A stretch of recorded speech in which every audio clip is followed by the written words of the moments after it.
cœur de la ville cuprifère existe l'Institut supérieur technique des arts et métiers, regorgeant en son sein un personnel qualifié de divers titres académiques dont la présence des assistants fait aussi parler d'elle. Deux d'entre les assistants de cette institution nous retracent leur parcours dans l'enseignement universitaire. Parmi eux, M. Joël Kakoudi s'est livré en premier à notre micro, dispensant des cours à caractère financier et passionné de l'enseignement. Il a débuté sa carrière à un jeune âge. J'ai commencé cette carrière depuis 2014, quand j'avais fini, parce que moi j'ai terminé en 2013-14 à la statistique. Alors j'ai commencé, j'étais attiré par un enseignant en CT, il est déjà décédé. C'est lui qui m'avait montré le chemin de l'assistanat parce qu'il m'avait trop aimé. J'étais presque un étudiant phare dans son cours. La vie est faite non seulement des roses mais aussi des épines. Les difficultés font aussi partie de son parcours, sans oublier les exigences auxquelles il est soumis pour franchir cette première étape de l'enseignement universitaire et atteindre les niveaux les plus élevés. J'aime trop parler et j'aime aussi défendre ce que j'ai appris. Par rapport aux difficultés, c'est vrai que les difficultés ne manquent jamais, ça ne manque jamais. Dans l'enseignement, les difficultés, que si on est encore au début de l'enseignement, c'est compliqué. C'est compliqué dans le sens, peut-être sur le plan financier. Vous pouvez terminer un cours comme ça, imaginez-vous, vous payez les transports, vous vous préparez la nuit, vous arrivez devant les étudiants, il y a même ceux qui vous insultent. Mais à la fin, on ne vous paye pas. Vous enseignez pendant toute une période de 2 mois ou 3 mois, on ne vous paye pas. Mais tellement que c'est un métier qu'on a beaucoup aimé, alors on est obligé toujours de rester et d'aimer toujours. Un autre passionné de l'enseignement à l'ISTAM est M. Ramsès Mouteba. Chez lui, enseigner est plus qu'un rêve. Mais avant de commencer d'abord l'assistanat, j'étais passionné de l'enseignement. Ce qui a fait à ce que je puisse avoir les goûts, je puisse m'imprégner aussi de certaines réalités et de me mettre à jour concernant mon domaine parce que j'aime beaucoup l'informatique. Durant son parcours, depuis le début jusqu'à ce jour, pour l'assistant Ramsès, en même temps appariteur à l'ISTAM, tout n'a pas été que rose. Les ronces et les épines ont aussi fait partie de sa vie professionnelle. Nous, en tant qu'informaticiens, nous sommes obligés. Ça, c'est une contrainte obligatoire de nous mettre à jour. Raison pour laquelle nous devons avoir la connexion en temps réel. Une bonne connexion avec une bande passante à haut débit. Mais ce qui est beaucoup plus important, nous cherchons par tous les moyens payer des équipements qui peuvent nous faciliter, qui peuvent nous permettre de nous mettre en ligne, qui peuvent nous permettre de nous connecter, afin que nous ayons la connaissance. Raison pour laquelle nous ne pouvons pas aussi donner ce que nous avons reçu comme matière. Chez M. Ramsès, la publication des articles, comme le stipule l'enseignement supérieur et universitaire, est en cours. Par ailleurs, il rejoint la vision de son collègue Joël en ayant aussi une vision de l'aigle dans ce domaine. J'ai toujours rêvé un jour d'être un professeur ordinaire dans ces pays. C'est ça même ma détermination, c'est ça même ma conviction. Parce que la bonne distinction dans la vie, ce n'est pas avoir distingué en tant qu'étudiant, mais c'est de distinguer dans la vie. Respect et honneur à l'homme enseignant. L'informatique, c'est une science de traitement de l'information d'une manière automatique et rationnelle. Raison pour laquelle il y a aussi certains auteurs qui ajoutent l'utilisation des matériels. C'est-à-dire, l'outil à utiliser en informatique est appelé ordinateur. Raison pour laquelle, parlant de l'ordinateur, on verra que l'ordinateur est composé de 2 grandes parties. Il y a la partie matérielle et la partie logicielle. L'informatique de gestion, c'est comme une usine d'une entreprise. Le rôle est de produire l'information, traiter l'information, stocker l'information et partager l'information. Donc, l'outil ou l'aspect de l'entreprise qui permet de produire l'information, de la traiter, de la stocker, de la partager, ça c'est de l'informatique de gestion. Et on a des étudiants très calés. Pourquoi? Parce que Au niveau aussi de la sélection des enseignants, nous avons fait une très bonne sélection. Tous les enseignants qui donnent cours à l'ISTAM sont très compétents et surtout en informatique.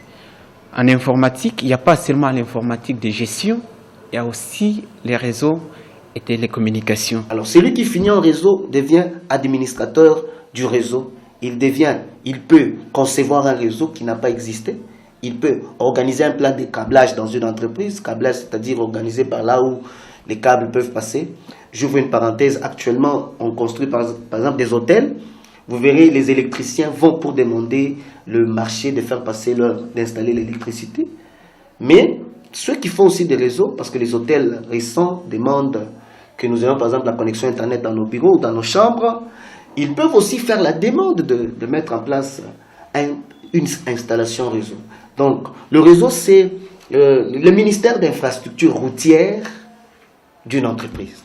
Il permet de passer d'un point à un autre sans pour autant demander aux agents ou au personnel de se déplacer pour aller chercher une certaine information, ça et là. Quand on finit en informatique de gestion, on devient concepteur. Donc, là où il n'y a pas de système d'information, on les conçoit. Quand on finit en informatique de gestion, on devient développeur. On développe des applications dans des langages comme Java, Visual Basic, langage C, Python qu'on appelle Python, le Visual Studio. Visual Studio, c'est une plateforme de programmation.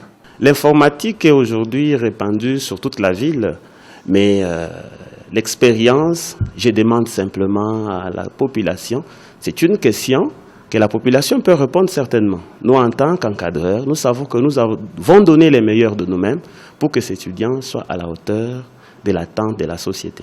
Les réseaux, j'ai toujours eu l'habitude de dire, le réseau, c'est comme le ministère d'infrastructure d'une entreprise. L'infrastructure, c'est l'infrastructure routière. Donc, si dans une ville, les routes ne sont pas asphaltées, il n'y a pas la fluidité de l'information. Pour que l'information puisse arriver à un poste très rapidement, on a besoin du réseau. Donc le réseau, c'est comme l'infrastructure routière d'une ville, mais dans une entreprise. Donc on produit l'information par l'informatique de gestion. Maintenant, cette information est partagée dans le système grâce au réseau.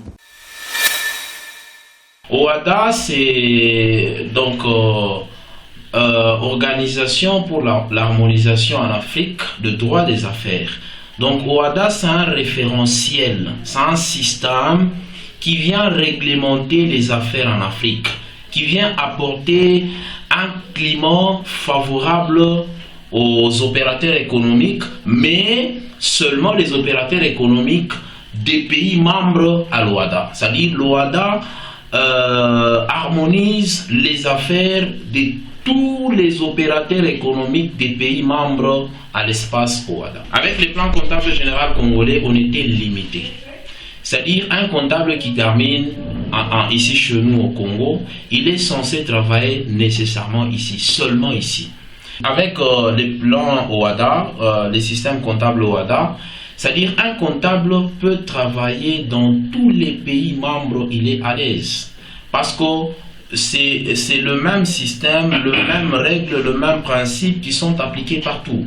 Comme par exemple, je suis fort, je connais très bien l'OHADA, je peux travailler au Cameroun, je peux travailler en Guinée, je peux travailler en l'île Maurice, je peux travailler partout. Pourquoi? Parce que nous appliquons le même règle, nous appliquons le même système comptable OHADA. Mais le PCGC était limité seulement au pays. Non, le problème c'est quoi? Normalement, OHADA a commencé avec les pays francophones, mais pour le moment, l'OHADA est ouvert pour tous les pays.